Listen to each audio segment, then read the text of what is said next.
আরে এতগুলো জামা প্যান্ট নিয়ে কোথায় যাচ্ছ তুমি? আরে সবার জামা প্যান্টটা ধোবো।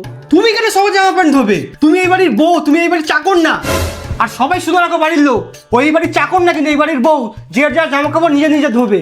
আরে ঠিক আছে, আমি ধুয়ে নিতে পারবো। না তুমি ছাড়ো, এর মধ্যে তোমার জামা প্যান্ট কোনটা বলো, ওইগুলো আমি ধোবো। দাও বাড়ি সব ফেলো ফেলো, এটা তোমার তো, আমি ধুয়ে দিচ্ছি, তুমি যাও ঘরে।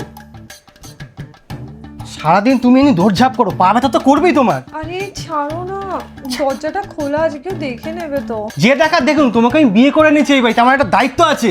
আরে কেউ দেখলে বলবে যে বইয়ের কথা শুনে উঠে বসে।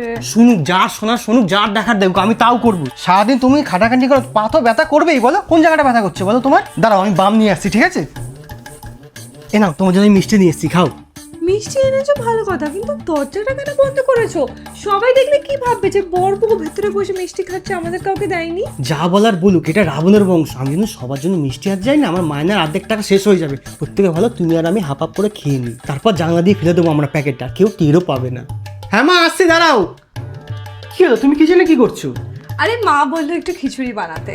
সারাদিন তুমি কিচেনে কেন? মা নিজে রান্না করে খেতে পারে না? বয়স হচ্ছে যত, খাওয়ারের আবদারা বাচ্চা যত। তো কি হয়েছে? হ্যাঁ, তুমি মেয়ে আর মায়ের ব্যাপারে একদম নাক গলাবে না, বুঝলে তো? তুমি এখান থেকে যাও। আমার মা হাজারবার বলবে, আমি হাজারবার রান্না করব। তোমার তাতে কি? হ্যাঁ, যাও এখান থেকে। সব সময় তোমার নাক কথাই গলায়। বলছিলাম। তুমি যাও এখান থেকে, সারাদিন আমার মাথা ব্যথা করে রেখেছে।